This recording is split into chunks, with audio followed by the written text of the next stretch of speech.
ઉગડ બારિયાના નાનીજરી અને કાલિયાકોટા ગામના લોકોએ પ્રાંત અધિકારીને આપ્યું આવેદન। નાનીજરી અને કાલિયાકોટા રામા રોડ પરથી ભરેલા વાહનો પર સંપૂર્ણ પ્રતિબંધ લગાવવામાં આવે।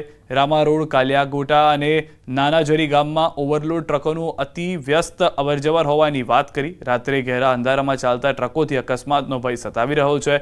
ટ્રક ચાલકો અને રેતી માફિયા તરફથી ધમકીઓ અને ખોટા કેસમાં ફરિયાદીને ફસાવવાની વાત કરવામાં આવી છે। ગામ લોકો દ્વારા અનેકવાર ફરિયાદ છતાં તંત્ર નિષ્ક્રિય છે। દાહોદ ખાણ ખનીજ વિભાગના અધિકારીઓની કામગીરી સામે ઉઠ્યા છે સવાલ। શું દાહોદ ખાણ ખનીજ વિભાગ આંખ આડા કાન કરી રહ્યું છે? ઉત્તરકાશી ધારાલી દુર્ઘટનામાં ગુજરાતીઓએ જોઈ તબાહીનો મંજર। પોતાની આંખ સામે ભૂસ્ખલનનો નજારો જો। દુર્ઘટનાને પગલે ફસાયા ગુજરાતી પ્રવાસીઓ। દુર્ઘટનાના ચોથા દિવસે સતત બચાવ કાર્ય ચાલુ છે। ગંગોત્રીમાં મોટી સંખ્યામાં ગુજરાતી મુસાફરો પણ ફસાયા હતા, જેમાંથી ગુજરાતના ઘણા મુસાફરોને બચાવી લેવામાં આવ્યા। ગુજરાતના મુસાફરો સાથે ખાસ વાતચીત કરવામાં આવી।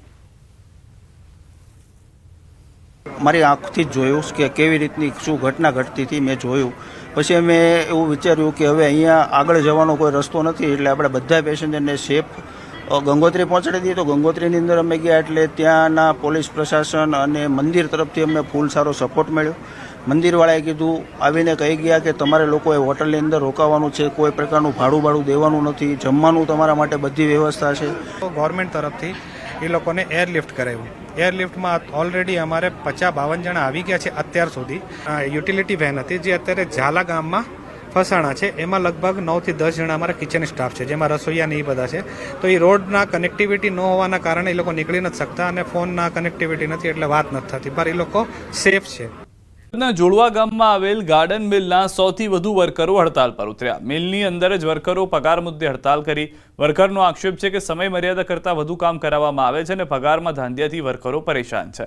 મિલના ગેટ પર બેસીને વર્કરોએ હાય હાયના નારા લગાવ્યા। વર્કરોની આ હડતાલને પગલે પલસાણા પોલીસ ઘટના સ્થળે પહોંચી મિલ પર નજર રાખી રહી છે। વિદ્યુત કામદાર સંઘે યુવરાજસિંહનો ઉગ્ર વિરોધ કર્યો છે। તાજેતરમાં યુવરાજસિંહે જેટકો કંપનીમાં ભરતી પ્રક્રિયાને લઈને આક્ષેપ કર્યા હતા। ભરતી પ્રક્રિયામાં ગેરરીતિને લઈને આરોપ કર્યા હતા, ત્યારે આ આક્ષેપો સામે વિદ્યુત કામદાર સંઘના પ્રતિનિધિ મંડળે કલેક્ટરને આવેદનપત્ર પાઠવી વિરોધ કર્યો। આક્ષેપો માત્ર સંગઠનની છબી ખરાબ કરવા અને બ્લેકમેલિંગનો પ્રયાસ કરવા માટે કરવામાં આવી રહ્યા હોવાની રજૂઆત કરી। સંઘના પ્રતિનિધિઓએ સ્પષ્ટ કર્યું કે તેઓ ભરતી પ્રક્રિયા પારદર્શક રીતે થવાની પૂરી ખાતરી રાખે છે અને આક્ષેપોમાં કોઈ વાસ્તવિકતા નથી। 5-5 લાખ રૂપિયાની આમાં ગોબાચારી થઈ છે એવા એમના દ્વારા પાયા વિહોણા તથ્ય પુરાવા વગરના કોઈપણ જાતના પુરાવા વગર એમના દ્વારા આક્ષેપ કરવામાં આવેલા છે। અમારું યુનિયન આખા ગુજરાતમાં ઉર્જા વિભાગમાં 50,000 કર્મચારીમાંથી 35,000 કર્મચારીઓની સભ્ય સંખ્યા ધરાવતું સૌથી મોટું એક જ કંપનીનું ટ્રેડ યુનિયન છે। આ યુનિયન પર આ રીતે આક્ષેપ કરાવ્યા અને લાંછન લગાડ્યું છે।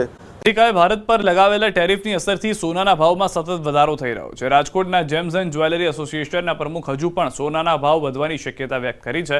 તેમના મતે ટેરિફ વોર તેમજ અમેરિકાની ફેડ બેંક દ્વારા વ્યાજદર ઘટાડવાની શક્યતાને લઈને સોનાના ભાવમાં વધારો થઈ રહ્યો છે। હાલ માર્કેટમાં 24 કેરેટ 10 ગ્રામ સોનાનો ભાવ 1,04,000 ચાલી રહ્યો છે, ત્યારે તહેવારોમાં લોકોને સોનું ખરીદવું મોંઘું પડી શકે છે।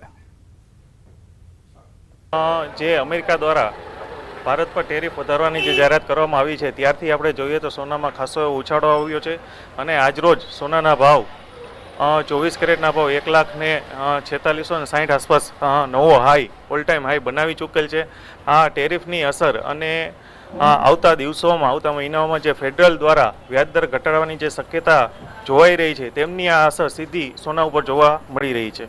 રમવા બેસે પત્તા બાંટવાનું શરૂ થાય ત્યારે જ ખબર પડી જાય કે કોણ જીતશે। ભલભલાને ગોતા ખવડાવે એવી તરકીબ માર્કેટમાં આવી છે। જુગાર રમાડીને કમાણી કરવાની આ ખતરનાક ટેકનોલોજીનો રાજકોટમાં પર્દાફાશ થયો છે। હાલ 7મ 8મ પર સૌરાષ્ટ્રમાં ઠેર ઠેર જુગારનો ખેલ ચાલતો હોય છે, ત્યારે ભેજાબાજો દ્વારા માર્કેટમાં તદ્દન નવું જ નજરાણું રજૂ કરાયું છે। પત્તાની રમતના આ ખેલ માટે પત્તાના બોક્સની સાથે એક મોબાઈલ ફોન હોય છે, ઉપરાંત ખાસ કોન્ટેક્ટ લેન્સ, ખાસ કેમિકલ તથા બ્લૂટૂથ ડિવાઇસ હોય છે, જેને કાનમાં લગાવવાથી બાજી કોણ જીતશે તેની આગાહી સંભળાઈ શકે છે। સાથે જ એક રિમોટ હોય છે, જેટલા ખેલાડીઓ રમતા હોય એટલા નંબરનું બટન દબાવીને ગેમ શરૂ કરવામાં આવે છે અને પછી ભવિષ્યવાણી શરૂ થઈ જાય છે। રાજકોટ શહેરના નામાંકિત હોટલમાં પીસીવીએ દરોડા પાડીને રૂમ નંબર 324માંથી જુગારધામ પકડી પાડ્યું છે। વિકાસ અગ્રવાલ, રાજેશ ડાંગર, અશ્વિન સોનારા, રવિ રાજાણી તેમજ અજય મીઠિયા સહિતના વ્યક્તિઓ વિરુદ્ધ બી ડિવિઝન પોલીસ સ્ટેશનમાં ફરિયાદ નોંધાઈ છે। જ્યારે પોલીસે સમગ્ર હકીકત જાણી ત્યારે ચક્કર ખાઈ ગઈ, કારણ કે છેતરપિંડી માટે બનાવાયેલી આ કીટમાં જુગાર રમાડનારને કરીને પહેલેથી જ પોતે જીતશે કે હારશે એ ખબર પડી જાય છે.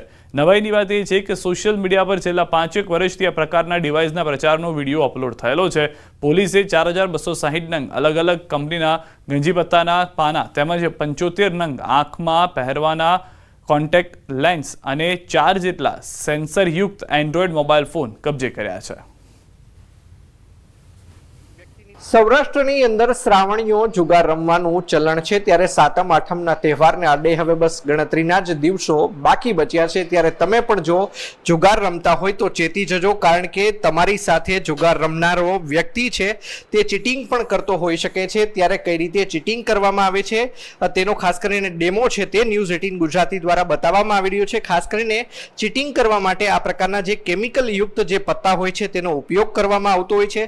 સાથોસાથ આ પ્રકારના જે લેન્સ છે તેનો પણ છે તે ઉપયોગ કરવામાં આવતો હોય છે. આપને હું દ્રશ્યો પણ બતાવી રહ્યો છું કે આ પ્રકારના લેન્સ પહેરવાથી જો કોઈ વ્યક્તિ આ પ્રકારના લેન્સ પહેરે છે તો સામેવાળાના કયા પત્તા છે તે પણ તે પોતે જોઈ શકે છે. સાથોસાથ બીજો પણ ઉપયોગ છે તે આ મોબાઈલ ફોનનો થઈ શકે છે. આ મોબાઈલ ફોન છે તે આ કિટ સાથે જ આપવામાં આવતો હોય છે ને આ મોબાઈલ ફોનની અંદર ઇનબિલ્ટ એક સોફ્ટવેર છે તે પણ એડ કરવામાં આવતો હોય છે અને આ સોફ્ટવેર એડ થઈ ગયા બાદ આ પત્તા જ્યારે મૂકવામાં આવતા હોય છે ત્યારે તેની બાજુમાં મોબાઈલ જો મૂકી દેવામાં આવે તો તમામ જે પત્તા છે તે સ્કેન થઈ જતા હોય છે અને મોબાઈલની અંદર તે ફીડ થઈ જતા હોય છે. ત્યારબાદ કેટલા વ્યક્તિઓ જુગાર રમી રહ્યા છે તેની અંદર પણ ચોક્કસ આંકડો છે.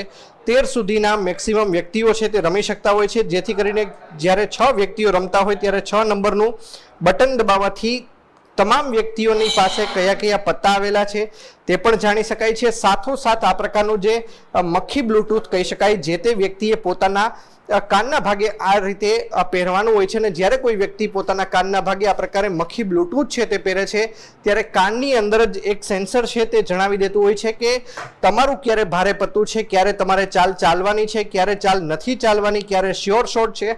આ તમામ પ્રકારની માહિતી છે તે મળી જતી હોય છે. આ પ્રકારે ચીટિંગ છે તે ખાસ કરીને જુગારની અંદર પણ થતું હોય છે અને આ પ્રકારની બાતમી છે તે રાજકોટ શહેર ક્રાઇમ બ્રાન્ચની ટીમને મળી હતી અને રાજકોટ શહેર ક્રાઇમ બ્રાન્ચની ટીમ દ્વારા વાવડી વિસ્તારની અંદર દરોડો પાડીને આપ જોઈ શકો છો કે આ પ્રકારે લાખો રૂપિયાનો મુદ્દામાલ છે તે પણ કબજે કરવામાં આવ્યું છે. સાથોસાથ એક વ્યક્તિની ધરપકડ કરવામાં આવી છે જે મોબાઈલ ફોન ખાસ કરીને કબજે કરવામાં આવ્યું છે તેને પરીક્ષણ અર્થે FSL ની અંદર પણ મોકલવામાં આવશે.